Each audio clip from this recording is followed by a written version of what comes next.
Welcome to the Road is Dead podcast, episode 106. I am your host, Rob Curtis, joined here in the studio with Leah Sanda. Hello.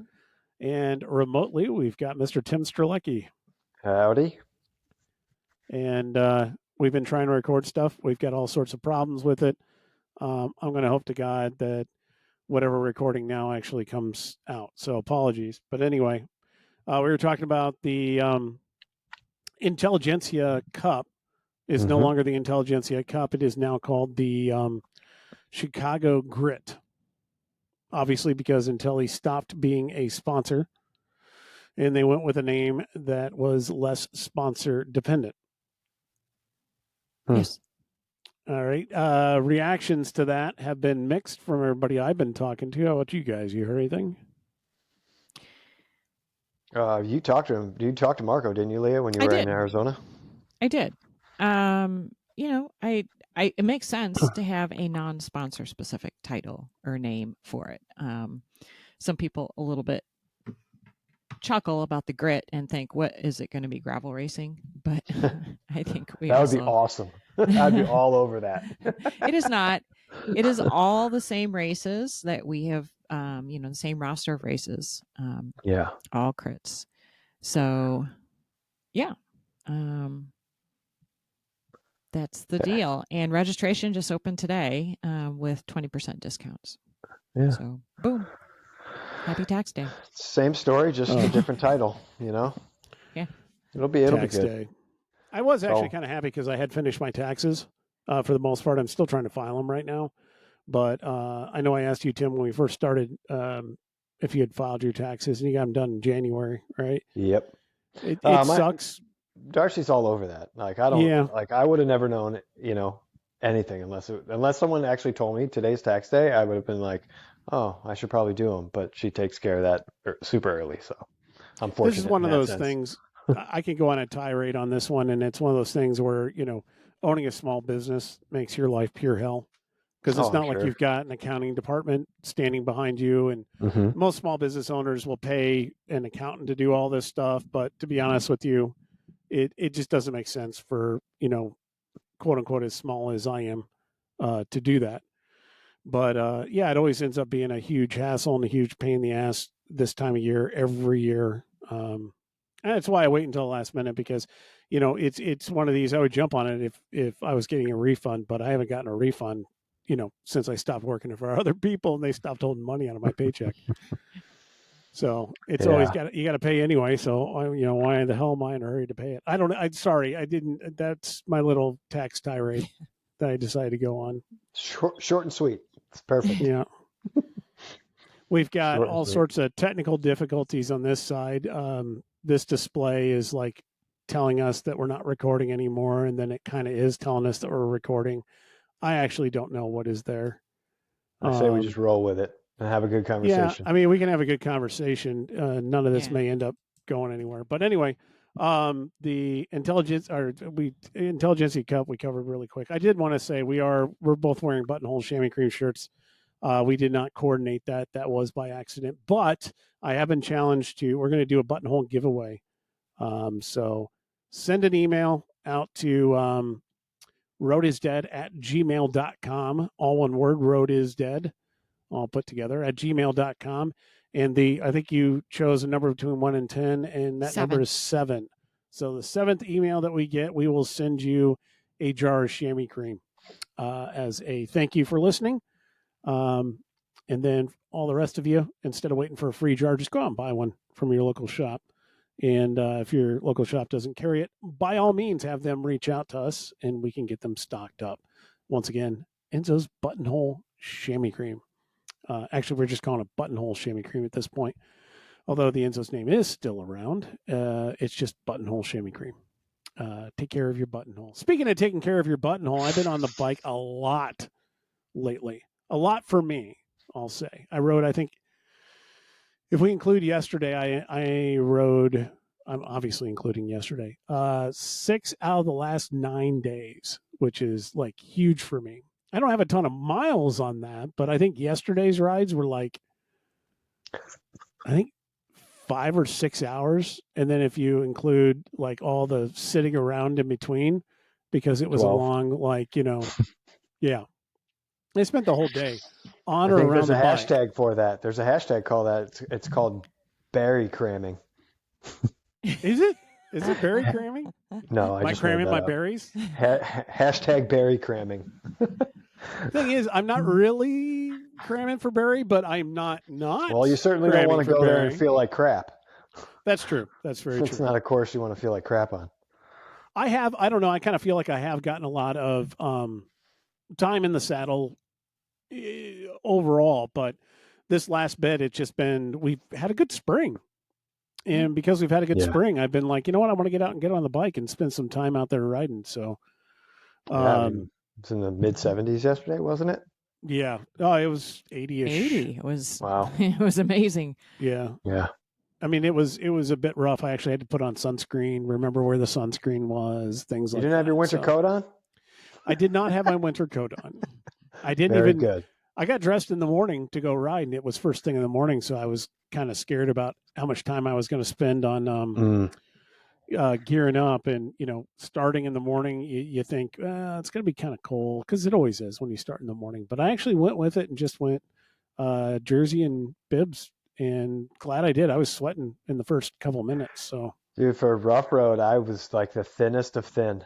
I wore like all summer stuff, and I was so grateful I did. I looked at so many people on the start line, and I was like, "You're going to be hot in 5 minutes. Oh, you're going to be hot. Sure. You're going to be hot by the top of the overpass." I did. So we can hit rough road real quick. That was not this last weekend, but the weekend before. And it was my first time doing rough road. I've obviously heard about it for a lot of years, and tried to support it. Sending people that direction. I'm just, I'm sure I said it on here, but I have nothing left to prove, so to speak. So I didn't really see the point in going out there when the weather was horrible or super cold or raining or humongous winds one year. I guess last year would have been it, but I made it a point to go this year. I went this year. It helped that the weather was a lot better, and I gotta say I really enjoyed it. Good year. It was the largest year they had on record. So I know Craig was excited to have that many people out there and be putting on the event, and just excited by the reception of it. So yeah, it was really cold though in the morning. I don't know what the temp was at the start. I just know that it was like cold enough that I was going to put on extra gear. I dress one layer warmer, I'll say, than Leah does normally for the same weather. I dress probably 2 layers warmer than what you do at the same kind of weather. So yeah, I had pretty sure I had tights on. I don't know. I'm pretty sure I had tights on. And then I had, a thermal jersey, and then I had a jacket on top of that. It was like, and I knew I was going to be sweating by the end of it, but I'd rather sweat at the end than be freezing at the start. That's just the way I am anymore. Yeah. I mean, if I was racing, racing, I don't want to be that hot, but even in cyclocross, I found that I would dress on the warm side and just be sweating like crazy at the end. But for me, it was like, well, I'm sweating. Of course, it's a race. Who cares? Yeah. So, yeah. It's always tough too, because in the mass start events, if you want to get a good starting spot, you got to be at the start line at least 30 minutes early, and you're shivering, you're freaking, your teeth are chattering so hard because you're freezing so much. So it makes sense to, be warm. But as soon as you start, you're like, oh my God, I'm dying. Yeah. Yeah. As soon as you're just throwing stuff by the roadside. Yeah. Yeah. I don't mind being warm. So I just dressed warm. And I was certainly never cold during the race, but I never felt like I was dying. But I like I like being in a sauna. Yeah. So. I find for me, I don't care. I didn't even wear gloves. I feel like as long as my chest is warm, I'm good everywhere else. If my chest is warm, I'm good everywhere else, no matter what. Interesting. But that's not the case with me. The second, if I start sweating in my chest and I can feel it through my base layers, I'm miserable. Oh, I'm so miserable. Really? Yeah. See, for me, I just assume I'm going to sweat on the ride anyway. So I actually like feeling sweat on the chest. Oh yeah, no, I got to the point where I hate it so much that during some of the coolish winter rides, I was taking tinfoil and wax paper with me in case I started to get cold in my chest, and I would just jam it down the front between my jersey and base layer. to prevent the Wow. wind. You know, like old school, like we did with the newspapers on descents. Yeah. I would do that. I just can't stand my chest being cold because I'm freaked out that I'm going to get like pneumonia. Yeah. I get it. I You know. I don't know. I have no problem staying warm on Yeah. my chest, but I don't like my hands really being cold all that much. The legs haven't really bothered me all that much. Yeah. But I always have Kenny in the back of my head, you know, and I don't know what his rules are about what temps it is. I just know that he's probably like, unless it's 75 degrees, cover your knees, you know, or something like that. So he's got the 90s in his brain. Yeah, for sure. I mean, because of that, judging by the shoe covers he had on at Stu's Frostbite 40, I was like, those are probably from the 90s. Yeah. They're all ripped up, the heels blown out. He went to camp last year, and it was a cold morning. He had no booties or anything. So he grabbed some socks and just cut a hole in the socks and put them over his shoes. I've done that. So I get it. I've done that. Big old winter socks. But whatever. Yep. So it was a good rough road. Yeah. I enjoyed it. Like I said, didn't get too awful hot. I know. You guys want to recap the race at all? Go through what you guys had? Yeah, it's your typical road race, essentially. Team tactics and whatnot, with a few sketchy bits of road surface in there, whether it's gravel or, limestone or dirt or mud or what have you. But for all intents and purposes, it's your basic road race. So I kind of like that about it, though, that it is a road race. Oh, it really is 100% a road race. That's why you see, that's why the front, I will say maybe third of the mass start is all your local roadies. Yeah. You don't see them anywhere else but there. Right. Yeah. And a lot of people on road bikes, road tires. Yeah, I mean, it's the ideal race for it. If you've got a road bike that fits 28 or 30s all day long. Yeah, because that's pretty much every road bike anymore. They're all coming with that clearance to be able to run that. Yeah, it's a standard. I mean, they ran, I think, 28s and 30s in this past edition of Roubaix. And I don't know about you guys. I always want to hear about this. If you think about it, go ahead and email us and let us know what you think. But it seems like the industry is getting away from, or there's a pressure within the industry to get away from the use of the term gravel bike. And instead, I didn't hear that. Yeah, I've been seeing some industry forums. People are like, well, we stop referring to these things as gravel bikes because they're basically a road bike. And, this whole endurance thing, all we're doing is shooting ourselves in the foot, that kind of thing. And somebody was asking what the next name should be. And I had always gone with, when you started calling it all road.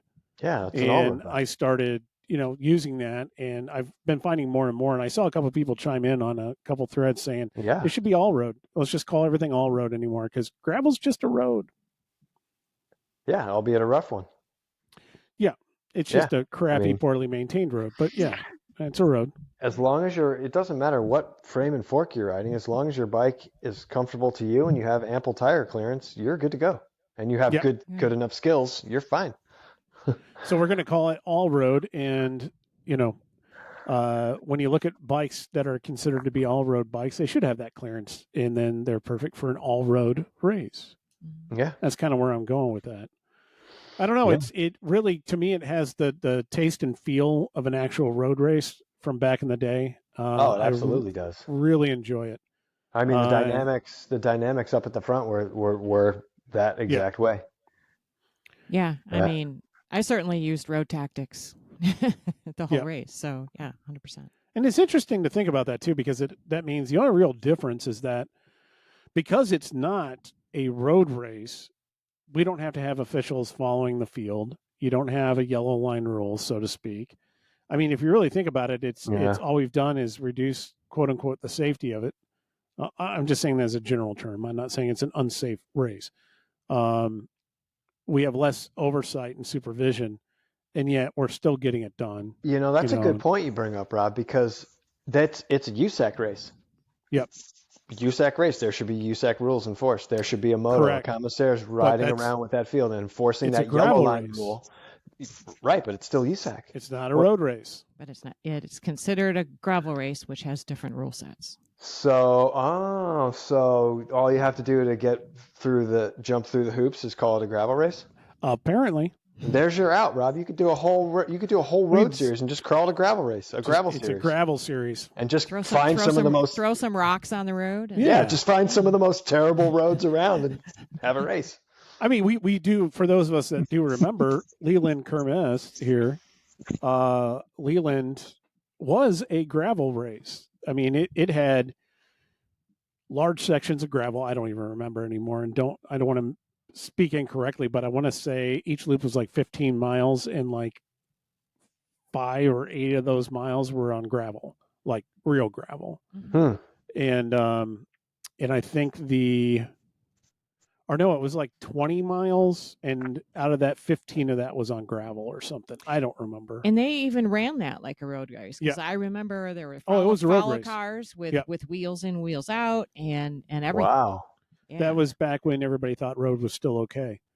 But they wanted to do something new. They wanted to do something new and do it on gravel. But it was called a road race, and it was run as a road race. And it's kind of the one thing that always sticks in my mind. I want to bring Leland back. I mean, I know there's people responsible for it that have mentioned and talked about bringing it back. I'm not going to step on their toes, but, I might be one of the first people to stand up and help volunteer if that ever comes back on as a possibility. So I would like to see it come back. I think that this area would really like it, especially looking at what Rough Road's got going on. I just don't know that we necessarily need something that's sanctioned like a road race where we have follow cars and, all that extra overhead. I think maybe you bring it back and you just call it a gravel. I think you just leave it up to the field to police itself. It would get really weird, though, because that was a circuit race. It was like a 15 or 20 mile circuit. So if we had all the different kinds of fields out there all at the same time, it could get messy. That'd be a disaster. Yeah. It's a but recipe who knows? for. We would have to come up with something to call that series if we were to put together something like Chicago Grit or something. Maybe that would be a good idea. Yeah. I'm sorry, I'm going to keep coming back to that. I think it's a horrible name. I'm not the only person. I don't really want to insult them. That's not what I'm trying to do. It kind of was shocking to me to come up with that. And the idea, I know, Leah, you just said they wanted to come up with a name that wasn't necessarily sponsor centric, which totally makes sense to me. And I have advocated for that for years for teams as well as events. So that when the sponsors go, not if, but when the sponsors go, because sponsors do not stick around in this sport, then you're not losing all that intellectual property and background and traceability. Yeah. But correct me if I'm wrong, they already do have a non-sponsor centric name for that series and have since the very beginning, being the Prairie State Cycling Series. Should have just brought it back to that. It's got rolls right off the tongue. Yep.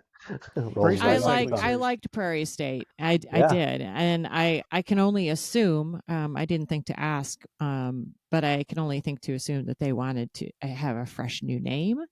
Except I feel like Prairie State would been perfect. A lot easier to go back to. Although we're all going to walk around calling it Intelli still, because that's what we've been calling it for 9 years. Yeah. It's short, it's sweet, and we know what we're talking about when we say it. But you got, on one hand, if you brought back the Prairie State, you got the old guard that maybe participated in the Prairie State and is like, I remember that series. That's a great series. Son, you should go do that series. Yeah. Yeah, I think Prairie State would have been. Yeah. And it fits. It's Illinois. It's Prairie State. It fits, but it doesn't in that the races are not held anywhere other than Chicago. Or greater Chicagoland. I mean, let's be real about that. I mean, it's just called it the Tour de Suburbs or something. Tour de Chicago. They did have a Tour de Chicago once, way back when. I know nothing about it, but I always thought that was cool. The Tour of America's Dairyland. I always thought that was a great name for a state series. That's cool. I still like that name. Well, and it's still a good name, and they're still using that for Dairyland. For how much? And we longer? Just call it, yeah. Well, it's not sponsor centric. It's not. And it's not. And there's a lot of good local sponsors in the Wisconsin area that throw a lot of money into that series. Yeah. So now, unlike the NCL. Not like the NCL. Hey, I actually didn't even bother. I didn't even bother reading that whole I thing. didn't either. Because it was like, so I the didn't NCL put out a statement today that apparently said they're gone. Yeah. For a year. Oh, they're all, Oh, yeah, they're they're taking a year postponing it off. or something. Yeah. Because there's a great track record of things in cycling that go away for a year and then come back strong. Oh, I was It reading. never happens. I saw when you put that in the thread, and then I was doom scrolling for a second, and I came across an article on Velo, and it was basically the same thing. And so I was like, I got to read some of these comments. There's probably going to be some funny stuff in here. And one of them was like, 6 years later, we're still waiting for the Tour of California to come back or something like that. From their one, because they use like the same year. verbiage. Yeah. Yep. Yeah. It's gone. Yeah. If anything says that they're taking a year off, they're gone. They're Joe done. Martin stage race, that's gone. It's not coming back. The next one is Redlands. Yeah. I don't know enough about Redlands to really say anything, but that's the last icon in the American cycling. Yeah. Right? Gila. Gila. But that had some rough waters over the past years, hasn't it? Was that last year? Yeah. They were kind of rough. I don't know. Yeah. I don't want to cast aspersions. The one thing I feel terrible for is the athletes that committed to that. That jumped. Oh, Joe Martin. That committed to the that committed to the NCL. Oh, the NCL. They were on teams, and then they got wooed in with all this money and false promises, and probably left solid programs that are continuing, probably in the American Crit Cup, and now they've got nothing. But they had. I really don't want to talk out of turn on this. I know little to nothing about the team. I probably just did, so my apologies. I would say I think the ones that weren't continuing to other things probably saw the writing on the wall more than a year ago. In other words, they had a chance to look for insider something knowledge. else. I could see that's my opinion. That's based on nothing. I could see that. But I know. I mean, you could see there was a lot of changes going on. I mean, you've got Blazers weren't NCL, were they? Or are they? No. Because then basically the women's side or the Schneider side of Legion went over to Miami Blazers, and they're on there now. Yeah, they're and more then I think of the you American kept Crit Cup. The other sisters are still on Legion. Kendall. There you go. I would the Ryan sisters. I would have thought that team dissolved. There's somebody was talking to me about that. Were you talking to me about that? Somebody had was talking to somebody, got some insider information, but I don't remember the specifics, so I'm not going to repeat them here. But there's a lot of high-profile stuff going on. Yeah, there's stuff going on, and it'll make for an interesting book maybe in 10 more years. Right. The saga I'll be like, whatever happened to all that? You know? Did the Lions Den athletes ever get paid? Did the people on the team ever get paid? Yeah, exactly. Yeah, right. It'll be good one. It'll be like, hey, whatever happened to those 15 different people who came in and said they were going to save the sport of cycling? Are they still around anymore? Yeah, no. 15 different it's sad, but of saving the sport. I think when thinking back to when all of us were talking and we were going over the details of it as it was all being released, we were very hopeful. But I think in the back of our minds, we all knew that this was kind of a one and done. Yeah, I don't think we said it without those disclaimers. I'm sure we had those disclaimers where we were like, this probably won't work, but and I know we said at the time that we weren't, and it's not like we were hoping them to do poorly. No. We were all hoping that they would succeed. So it's unfortunate. I mean, you have the American Crit Cup. Everyone should just focus on making that better. It's already established. I know I have complained about this before. I'm going to complain about it again. I don't know what any of these are. I am a fan of the sport, and I live in the United States, and I have no idea what the hell I'm supposed to be watching. If I want to watch top national level racing, I have no idea what I'm supposed to be watching. All I know is that I'm going to see it for at least a couple races in July, when it comes here locally. And then if I go up to Dairyland at all. Outside of that, I've heard the names of these races. People talk about them. They say it's the biggest. It's got no bite for me.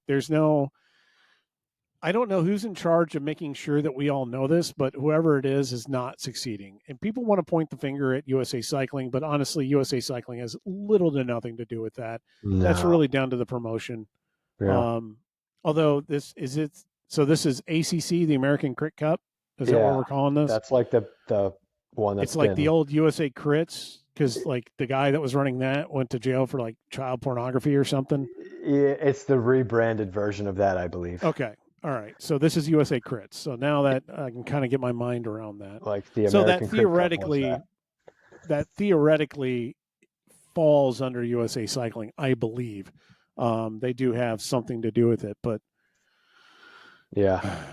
I'm not the guy that likes to pile on to USA Cycling because, quite honestly, it's how good of a job do you expect them to do when they're hurting a bunch of people like us? You know, everybody that wants to run a different direction and wants to constantly point out all the bad things that, you know, everybody else is doing. It's kind of like it's kind of like, to me, you ever notice how all the complaints during a crit come from the back? They never come from the front. You know, and that's the way I feel about all the complaints against USA Cycling and everything else. It's like, oh, they don't know. They don't really know what they're doing. But look what they had to work with. You know, they have this field in front of you. They're just trying to polish a turd. They're the ones on the front taking a pull. You know, they may not know where they're going. They may not know what tempo they need to be setting, and they may not know the tactics that are going to eventually win this race. But they're out there taking a pull. You know, and all you're doing is sitting in the back saying, you guys are going too slow. Get off your brakes. Can somebody hold a line through? I mean, come on. Everyone's got a complaint. I find myself in both versions of what you just said. It's terrible. I get it. I mean, as cyclists, we typically want to complain first and foremost, but I do want to see, and I've said this before and I will always go back to it. I just think that I want to see people give USA Cycling more slack than they do, because I mean, what would they do if they're going to go in and do it? And I've been through enough meetings that are either with USA Cycling or, you know, closely associated to USA Cycling to hear everyone say, well, no. The biggest problem is X, Y, and Z. There are like 3 people out of 1,000 that agree on what the primary thing should be. So it's like, what do you expect them to do at this point?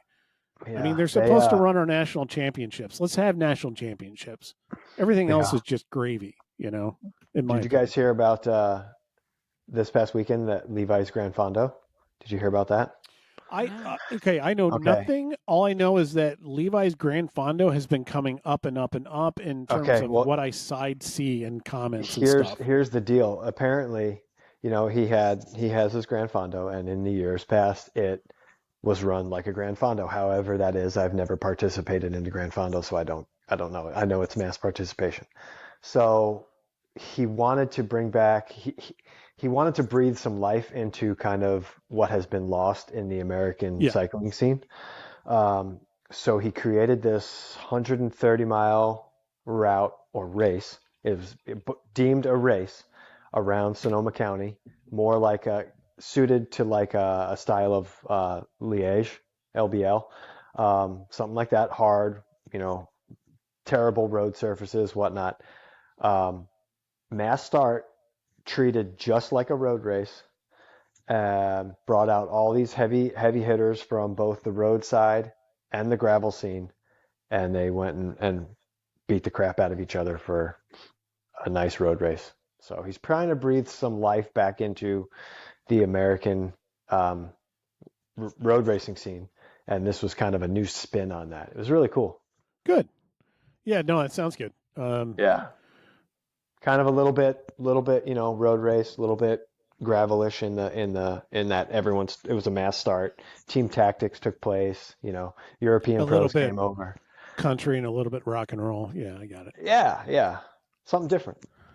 You know. See, us old people get that reference, but you know. You know, hopefully. When was that? That was Saturday, I think. Saturday or something. I was going to say Saturday.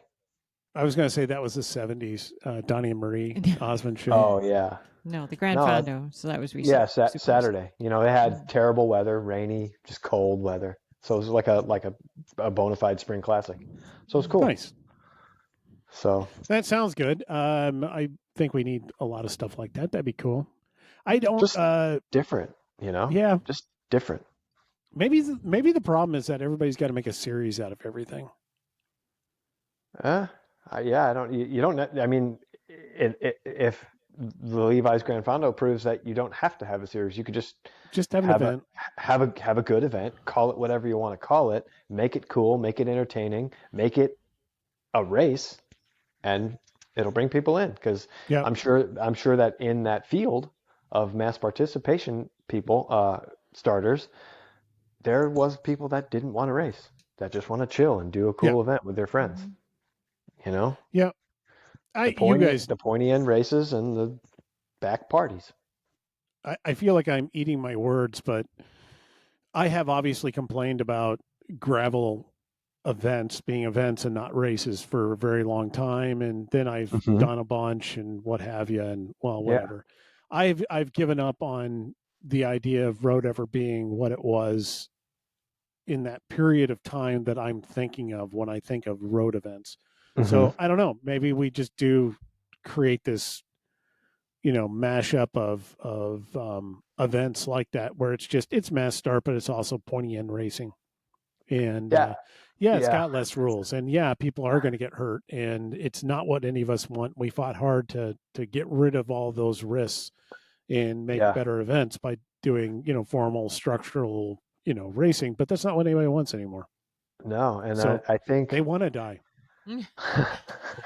Apparently, I think a gateway into the European peloton. This is again my opinion, but from what I've seen and read and watched and listened to, gravel racing is your stepping stone into that European opportunity, as well as mountain biking, because cyclocross in America is dead or dying.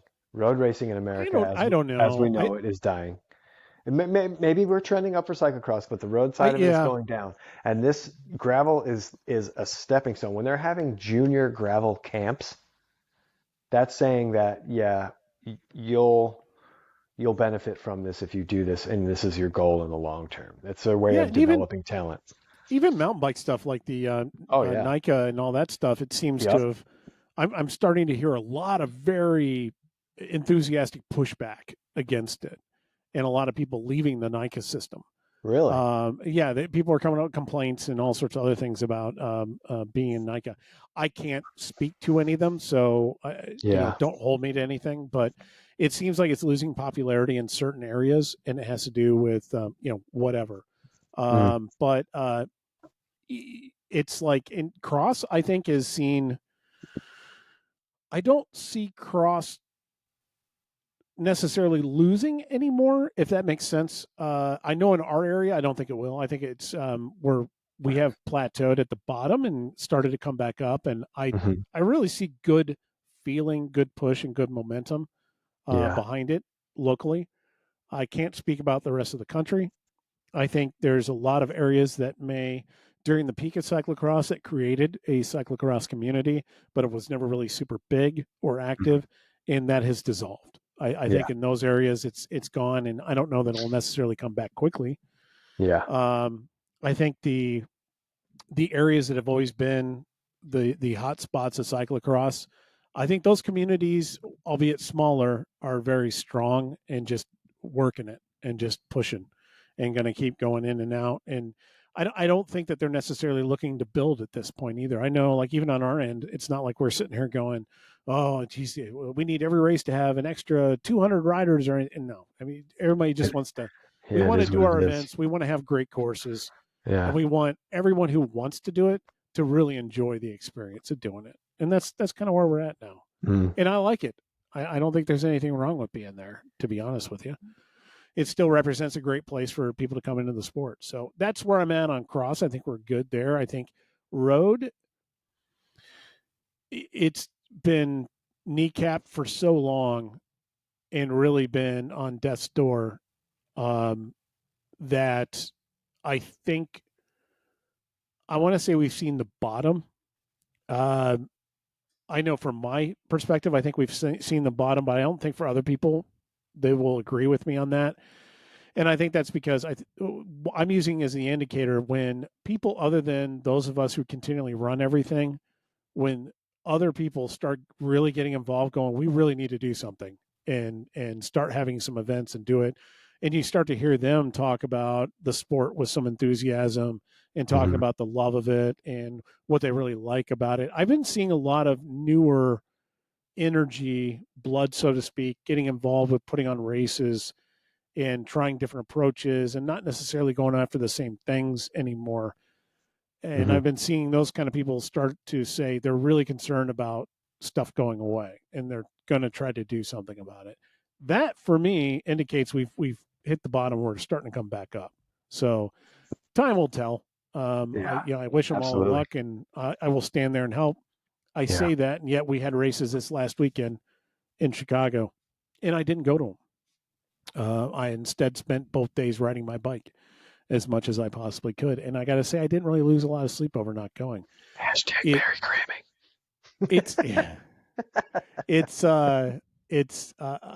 I obviously will encourage everybody to go and support every race all the time. That's never really up for question. So I wish I could have been there at the same time that I was doing what I was doing, which apparently was Barry cramming.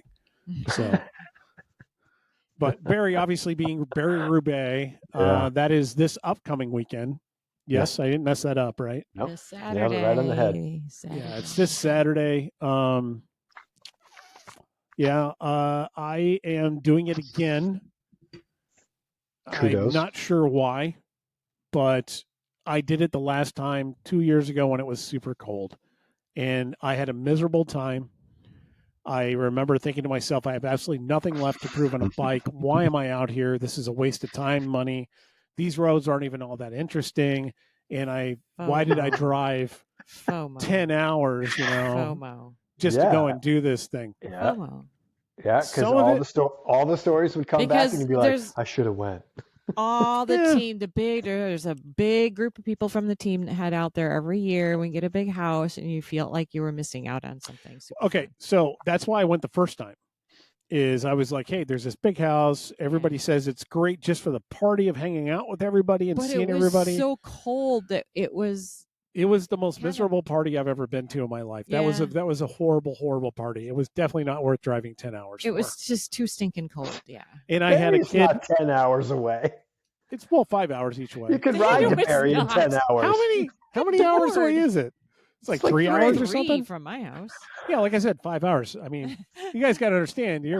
I got to drive all the way through Chicago. Whatever. I'm not going to keep. Okay, so maybe it's 3. I don't really pay attention, but I was kind of like, that wasn't worth driving for. I know you talked a big talk about there being a big party, and then she went to sleep as soon as we got back from the race and everything. She went to sleep, and I'm like, okay, what do I do now? Well, and then I ended up in a hospital 3 days later, so maybe I wasn't feeling good. No, not last year. I'm talking about 2 years ago when I was there. Okay. Yeah, last year, whatever happened last year happened last year. But, so we're going this year. I'm bringing my own entertainment, being my wife. So even if everything else is a bust, I can hang out with her and we can have a fun weekend, just doing our own thing. So absolutely. But we've got the whole team thing going, and I didn't miss it last year for sure. I knew I wasn't wanting to go, but taking a year off of it, and then I have a way more miles in me than I usually would have in any year, let alone the last 12 months and doing the racing that I did and cross and doing the whole season. And I really haven't let it all disappear over the winter like I normally do because we've had a decent weather winter. I'm going to throw something out at you now. Now that you've just made that statement where you have more miles in your legs at this point of the year than you have in years prior. Pick a goal, set a goal for yourself for this coming race, and achieve that goal, and do your best to achieve that goal. I've been thinking about that. So I did the short one, obviously, and I remember. So I did the short one. I had every piece of clothing that I owned on. I also had a lot of extra weight on, so the clothing didn't fit, and it was constricting me. I mean, I'm throwing out all these excuses. I'm not sure why, but I did the short one, and I did it in like 3 hours 19. I stopped at the aid station for quite a while, eating some nice peanut butter and jelly sandwiches, hanging out, watching people go by. I stopped after Sega Road and like sprayed off my drivetrain so it would be clean, all that kind of stuff. Because I was like, I got nothing to prove. And I will say, while riding, I remember thinking, this is way more climbing than I thought it was going to be. I knew it was going to be climbing, but it's always more than you think. And I definitely didn't have that kind of climbing in me at that time of year. And I know that I walked, I think, 2 to 3 hills towards the end, just because that's, whatever. That's what Let's clarify something here. The short one is 18 miles. It did not take you 30 hours to do 18 miles. It's 36. So you did the 36 miler. Yeah. The 18, I think, was brand new that year. But the traditional short one, the 36 miler. I understand. All right. So no stopping this year except for maybe one short rest stop if you need to get water, period. Otherwise, your goal is to ride it the entire time. I have enough miles in me. I wouldn't have it. Yeah. I don't think I would have a problem with riding the whole thing in one sitting. I don't think I'd really need to stop. Riding all the hills, I think, is a great goal. Mm-hmm. Yeah.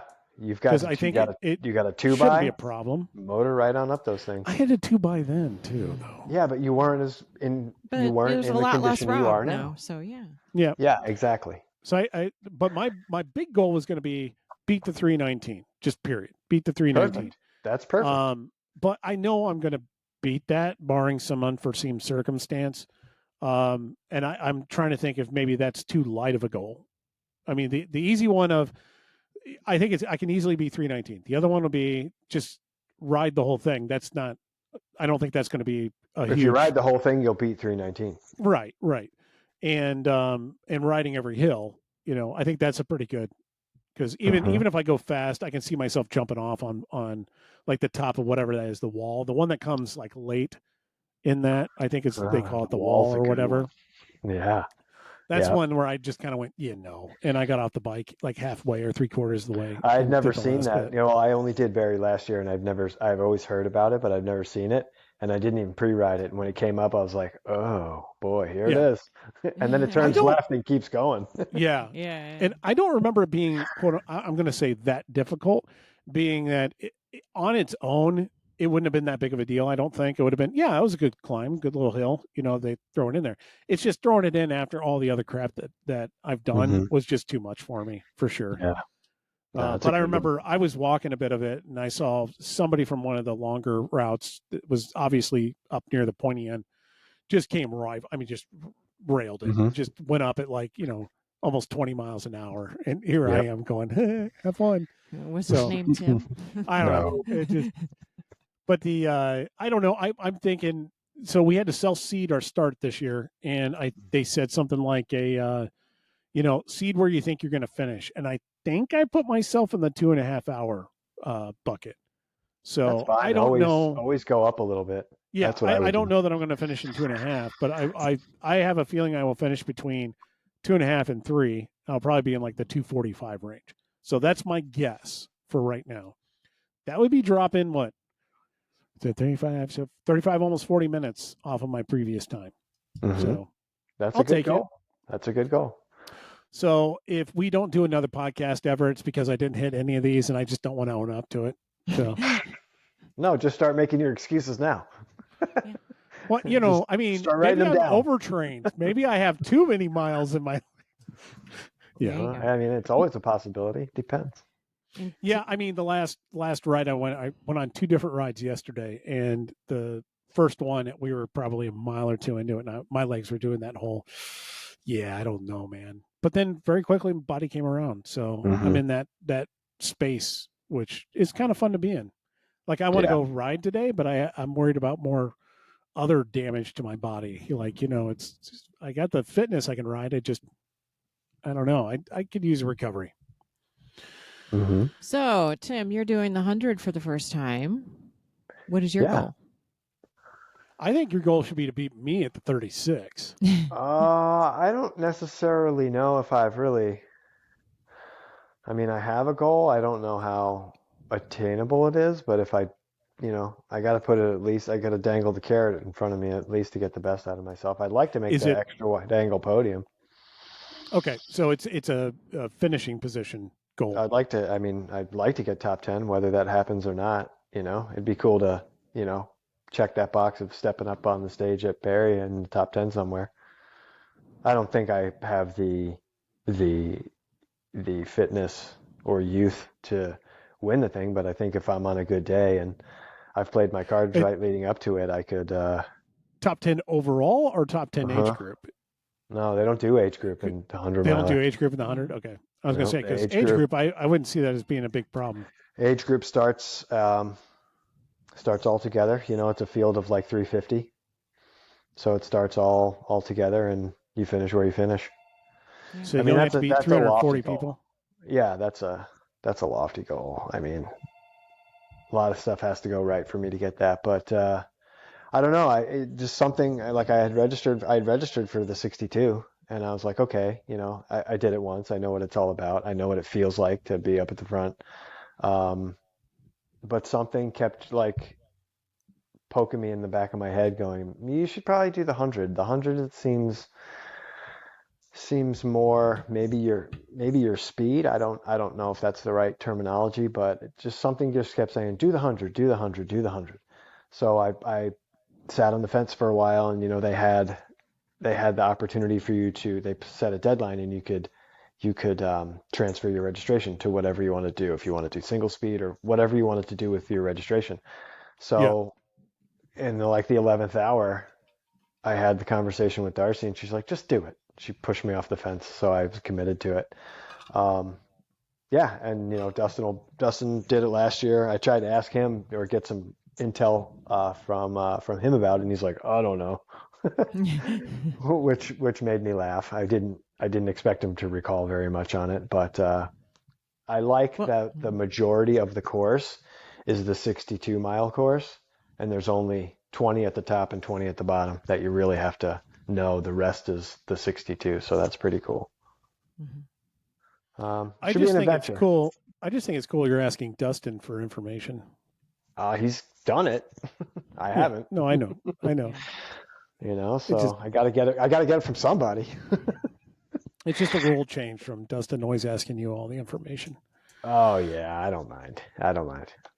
But it should, like I said, it should be an adventure. Hopefully, 100 miles in 50-degree weather is better than 100 miles. Like, that was my fear. I'll be honest with you, that was my hugest fear, was committing to the 100 and then it being like 30 in rain.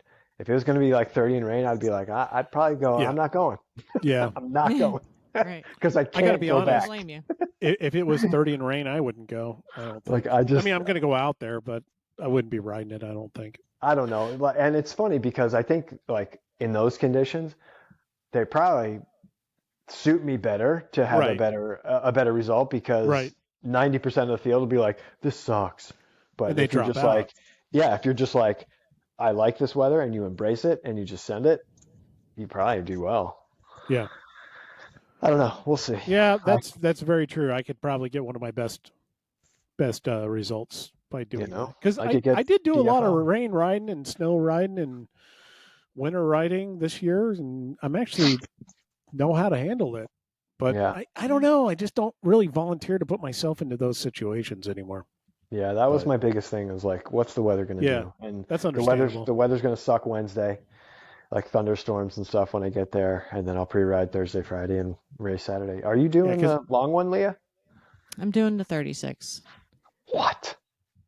You know what? I thought about switching up to the 62 this year, since I've been doing all these 62-mile gravel races. But immediately on the heels of this, it's crit season. So I decided it made more sense to stick with the 36 and actually race it like hard. And I think it's gonna be a better segue into crit season for me. Perfect. Sounds like you had that all planned out. Yeah. No need to go blow yourself up for an extra 30 miles. Yeah. To really have your goals of crit season kind of go by the wayside. Yeah. So I'm looking forward to it, and not being afraid to go hard and go deep, So yeah. Yeah. Nice. I mean, I was momentarily distracted. I'm sorry. Yeah, no. I feel like my endurance base right now is probably bigger than it's ever been. And so I'm kind of excited to see what I could do with it. Nice. Nice. Now, you will be riding. I will be riding my BMC with my new wheels with the bird spokes that we just built that are pretty freaking awesome. And the BMC Caius 01, which is super light on top of the super light wheels, and it's a freaking rocket ship. Yep. So, well, obviously, ride BMC. Ride BMC. I'm ambassador for BMC, so yay. So that is, she is an ambassador. This isn't a paid thing, but you know, I don't know. Everybody always says that when I watch other things. I don't even know what the hell the difference is, to be honest with you. But you know, we don't discount code anybody. Ride Leah's BMC 20. you know, we don't do any of that kind of crap. But the so the big thing for me on my end, obviously, is the wheels. So we switched. Industry 9 introduced the Solix hubs. Yeah, we were a part of. I'll say a part of the launch. Not really, obviously, but we had an opportunity to be, because of our OEM status, to be able to. We were in possession of the information beforehand. We were able to get hubs in advance, and we were able to try them out and get wheels built by the launch, which was as much as I could ever ask for from anybody. So went a long way. It's nice to feel kind of included in the industry instead of always shunned. So that was nice. But that setup, the way that it is, I really do like the hubs. The hubs are light, in addition to on the road and gravel focused, all road.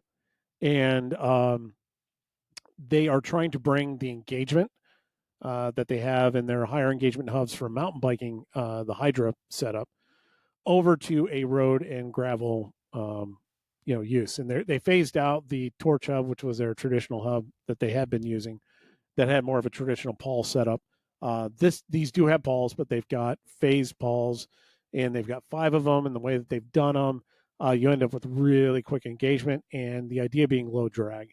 I know one complaint that we used to have back in the day on some of the traditional hubs were that they use smaller rolling and bearing elements in there, and they tended to get, because of the design, they tended to get contaminated more easily and more frequently. So you would get water in them or what have you. You burn out a bearing a lot quicker, and they're smaller bearings to boot. Yeah. So you get anything in them, and they're pretty much done. I know there was one year, granted it was a bad year, there was one year on your mountain bike setup where you were doing heavy mountain bike riding, and you went through at least 3 sets. A lot of bearings just seemed to go quickly. But yeah. So that was always a complaint, but this is redesigned. They, with an eye more towards of a labyrinth design to help keep water from being able to migrate into where the bearings. So that's how they're protecting, as opposed to seals, which can cause drag. Well, they do have seals, but the way that they've designed the seals is that they're replaceable, and they're not full contact seals like you typically have on either the bearings, or I know on their 1.1 hub, the main drive seal has a lot of drag, in my opinion. I know because I've been riding it for a long time. That's why I got 319 that one year in at Barry. That's why. So getting away from that full contact seal is kind of nice. So they do, they've redesigned it with an eye on sealing it, also having less drag at the same time. So kind of two things that fight each other, but are really an overall good setup. They went with larger bearing elements throughout, and I think they now have a double row bearing in the free hub. Yes. Yeah. So, which is kind of cool to see. You know, it's something that we saw done by Industry 9, or not White Industries, many years ago. They always had a double row bearing in their free hub driver, and I think it's what gives their hubs a lot of longevity that we see in them. But anyway, there's a lot of hub and bearing talk that a lot of people probably aren't interested in. A lot of wheel builder talk. Yeah. The spokes. But so it was a good we've been a bird dealer for a while, which was interesting because we had a conversation with them at Cabda, and they're like, "Oh, we can set you up as a dealer." It's like, "Hey, about that, we're already dealers." But we hadn't been building with them. And bird, for those that aren't familiar with it, they call it a polylite spoke. It's basically like a woven. Think of it as a woven fiber spoke. Think of it like a shoestring. Yeah, it pretty much looks like a piece of string. Yeah. Yep. And you put those into the hub, lace between the hub and the rim, tighten them up, and there you go. We can get into more on that if you really wanted, but I said more on that. If you really want, but no one really wants to. So I have seen fiber, I'll call it a fiber spoke. I've seen fiber style spokes come and go over the years, going back to the 90s. It seems like every 5 to 10 years, somebody comes up with a new version and they try to take it to market, and inevitably it doesn't catch on. Now, I'm sure somebody would love to debate all the specifics of that and say, well, because this version had this, or, well, that really didn't happen because of this, or, I don't even really care. I always took the 50,000 foot view. I said, if it really was going to work, it would have stuck around and everybody would be on it. So I kind of feel bad because there's a good friend of ours that reached out to me a few years back who would be attached to people that have investment money of that private nature, and said, hey, I've got a client of mine that's looking at investing in this company, Bird. What do you think of the technology? Do you think this is going to be a go? Because they really think it's going to be the next revolutionary thing. And I quite honestly said, no, it's not going to last. People have been trying this for years and it just doesn't last. So, if it's going to be, it's going to be, but give it quite a few years and we'll see what happens. Well, I waited quite a few years and they're still around. And not only that, they've gotten bigger and they're in more applications. So I finally decided to, taste the medicine, so to speak, and put my money where my mouth was. So we decided to go build them. Thought it was a great time with the Solix Hub introduction to put them both together and run them on our rim that we've been running for a while for our gravel applications. It's really for a cyclocross application as well too, but that is a dirty word to some people, so we'll call it gravel. And you can actually run road tires on them as well too, down to I think at 25, 28. Do you remember? At least down to a 28. In fact, it has occurred to me that this might be the optimal wheel for me to run for Snake Alley. Interesting. On my road bike. Yeah, because the weight is so light. Yeah. So they're ridiculously light. I can't even believe it. And that's obviously the point of going with the fiber spoke. It has two kind of main benefits as far as we're concerned. That's going to be its lightweight. The other one is its ability to absorb some of the frequencies of road vibration that you would get from riding it. Also impact. It's kind of like running a lower pressure tire. It will flex a bit. You have a little bit of spin up. I'm going to say it's nothing you can really feel, but we have built a couple sets. We built quite a few sets, but we have two sets. Tim, you're on a set. You finally got out on it this last weekend. Leah, you raced rough road on your set. That was the first one that's done. So I don't know. What are your guys' impact? And what do you guys think about them? Not necessarily the wheel set, because of course, if you don't say it's an amazing wheel set and it's the best thing you've ever ridden, you're all fired. I hate that. I'm one of those people that if you changed my tire to a different brand tire, I'm not going to notice a difference. Maybe if I rode something immediately back to back, I would notice. And I get people that are like, "Oh my God, this brand is so much better than that brand of tire," and they can totally notice the difference. And I'm like, tire pressure I noticed, but different tire brands I never noticed. So I didn't know if I was really going to feel a difference. Immediately, just the spin up, I noticed the acceleration. I definitely noticed that. Gravel is gravel. It's just bumpy. So I don't know if I was having an advantage in that regard. I am assuming that it's there, but it's not like I ride this route and this course all the time, so I would have immediately noticed the difference there. Mainly, I just really noticed the lightness of the wheels and how quickly they spun up. How about you, Tim? Well, let's add some context here. For rough road, we essentially have the same wheel set, correct? So you ran a challenge. I ran a challenge Strata road tire. 30. Okay, yes. So you felt what you felt. I have Specialized Pathfinder 47s mounted to mine. So that's a mountain bike tire, isn't it? Because you're doing the 100-mile Barry. It might as well be, yeah. So that was my plan, knowing that these were going to be done before Barry, was to go for comfort.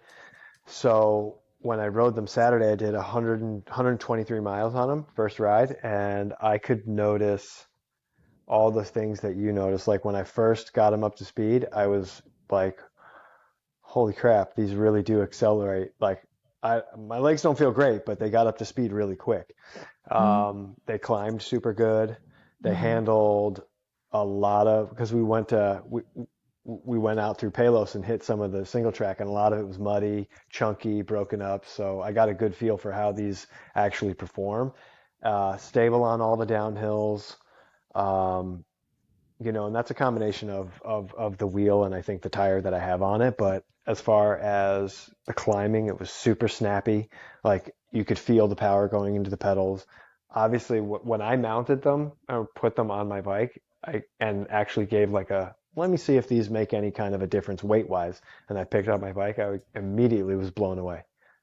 Like I think I told you, Rob, compared to my other wheel set, these are over like 450 grams lighter. Yeah, I think we did the math, I think at the time, and whatever it came up to, it was like it was 0.59 or 0.6 pounds. Yeah, it's a huge difference. I mean, they were stable, both, from right side to left side, leaning the bike over, ripping through some corners.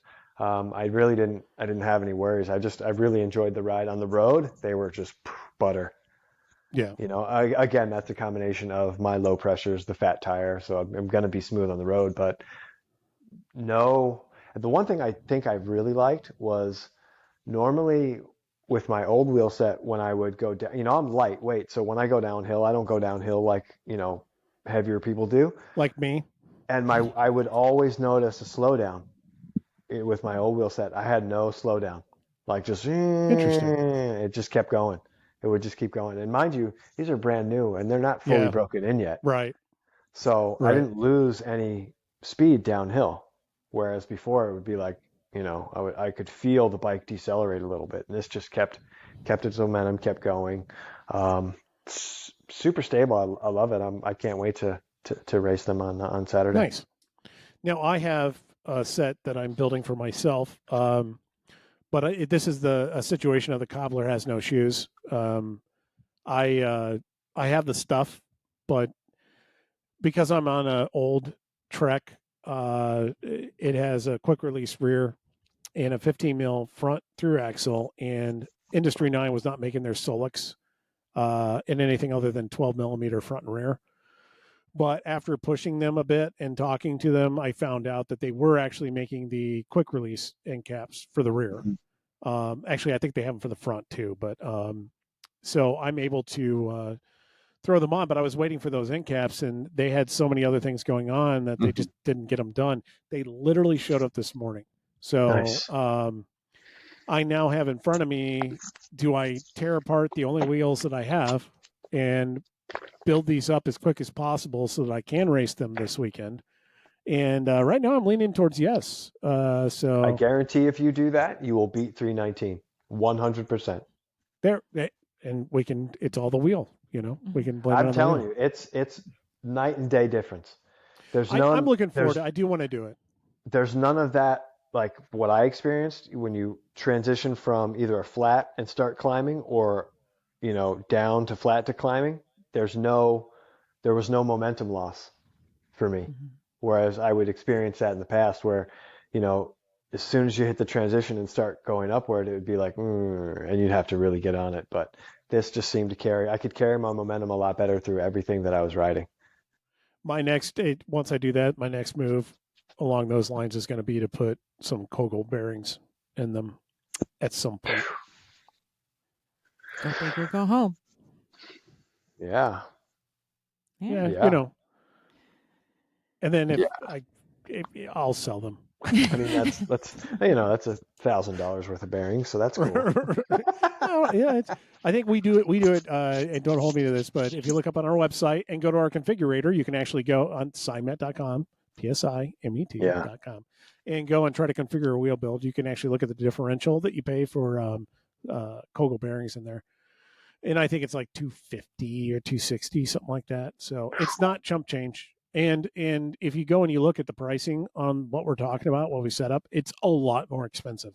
I mean, bird spokes I think are $8 at retail a piece, and a spoke. And I said $8, right? You did. Yeah. Yes. Okay. And the old standard, I don't want to say old standard, it still is our standard, is going to be a Supreme CX ray. And that MSRP now, I want to say, is like $310 to almost even $4. So it's it's a lot of money for a spoke, considering that the MSRP for a run of the mill, good quality, double butted brown spoke with a brass nipple brass nipple on it, self-locking, is still only going to be about $1.10, 90 cents to $1.10 in that range. So this is a factor of 8. And the build process is definitely more labor intensive. And we're not charging extra for that at this point, because we just think that we suck and we'll get faster. We'll get faster over time. So we're paying the price for it right now. Sorry, I think I suck, not you. I didn't mean to throw you under the bus. But yeah, so they're expensive. I'm not going to lie to you. They're definitely expensive. And if you were to throw some Kogel bearings on top of that, in addition to the Industry 9 Solix hubs, hub sets aren't cheap anymore, man. They just aren't. Doctors, dentists, lawyers calling. We're talking to you. Well, this is your wheel set for that S-Works tarmac you have. Well, I mean, this is for gravel, obviously. So, those guys are more. You just said it could be all road, Rob. You said it could be all road. Well, it could be all road. Bird, though, the one, they have pushed their company towards off-road. So it's been mountain bike market. They haven't done a ton of gravel, but they definitely do have gravel offerings. A lot of people don't think of them in terms of gravel. We would be using them focused on gravel for sure. On the road side, where they might quote unquote lose, would be in the aerodynamics. So they aren't the most aerodynamic spoke known to man. Well, you didn't tell me that. CX ray would definitely be more aerodynamic. I told you I wanted to go for CX ray. But looking at the big picture, the benefits that you get out of it from the lightweight as well as the way that it reacts, I do like the lightweight. It's definitely worth it for gravel applications for sure. And you're not giving much up on that aerodynamic side. No, in my opinion, and I will say that aero is not everything. There's a lot of studies on that now. The tipping point to where aero starts to matter in terms of gravel racing is 20 miles an hour. Yeah. So if you're not doing that, it doesn't matter what spokes you have. And if you're doing that, put on some aero socks, and we've done the appropriate trade-off. Yeah. So that's I don't know. A lot of good information out there. But so hopefully I'll get them done, get them running this weekend, and I'll be able to report back. I know you guys will be able to report back, and hopefully we'll have some good reports from all of our Barry experiences so that we can say some good stuff there. Then we go right from that into crit season for the most part. We've got Monsters is coming back this year in Chicagoland, which is cool. I'm very happy that the people that have stepped up to do that. Okay Cycling. Okay Cycling, Club. Yes. And you are talking about Monsters of the Midway, which is a criterium in the south side of Chicago. It's a very Chicago crit. It's a very Chicago crit. If you not only like to eat hot dogs, you can go race on a hot dog. And you can go to the Museum of Science and Industry afterwards. So, yeah, make a day of it. And then Sundays racing in Kenosha. And then a nice double crit weekend. Supposedly, Lincoln Park may still be on. I've heard it may be on. So, and if it is, though, it probably will not be in the Illinois Cup, if that matters to you. Yeah. But that may still be on. We then have Elmhurst being the state championship this year. They're really pushing, really trying to do a great job this year, trying to help make it one of the best road events in Illinois. And I think they've got all the groundwork laid to make that a real possibility. So it's definitely going to be one of the best races in the state outside of the big series that we do occasionally have. Even when it was in the Intelligentsia Cup, it was one of the best stops they had. For sure. Yeah. For sure. And that's June 8th. And then June 9th is Kankakee. Cobb Park. backed up to a very long-standing traditional race with a great course, great venue. Then you got Toad. You got Lacrosse Omnium for those that go up to Lacrosse. That's in that's May. a great Omnium. You're skipping all over the calendar here. I know. Dude, yeah. that's a great Omnium. We're going to be camping in Peoria that weekend. I am, yes, and I'm going to be riding my bike because I'm trying to get some mileage in. So, yeah, no, it's shaping up to be a good season. Hopefully, we got some more stuff to report back to you. We wanted to make sure we got all our tech issues taken care of so that we can bring Mike back on. I don't like wasting Mike's time. He's a very important guy. What about our time, Mr. Hand? I told you I don't want to waste your time, and you're more than free to go. But I'm kidding. But you said, yeah, go ahead and roll it. We'll see what happens. So hopefully our counter's been running the whole time. It's saying it's uploading. So hopefully we got a good episode here, and hopefully everybody will be able to join us again here soon. Obviously, go and like, follow, subscribe. It does make a difference. It does matter. So go out to all of the major platforms and like, subscribe, leave a rating on our podcast wherever you listen to podcasts, hopefully on Apple iTunes or on Spotify, wherever. We are actually on Spotify. You do have to look for us, so go out there and leave the reviews. We do see them. And once again, just to remind you, we are going to give the buttonhole chamois cream giveaway. If you are the 7th email that I get at roadisdead, all one word, roadisdead@gmail.com, I will send you a jar of chamois cream. Just please include your name and where you would like it shipped.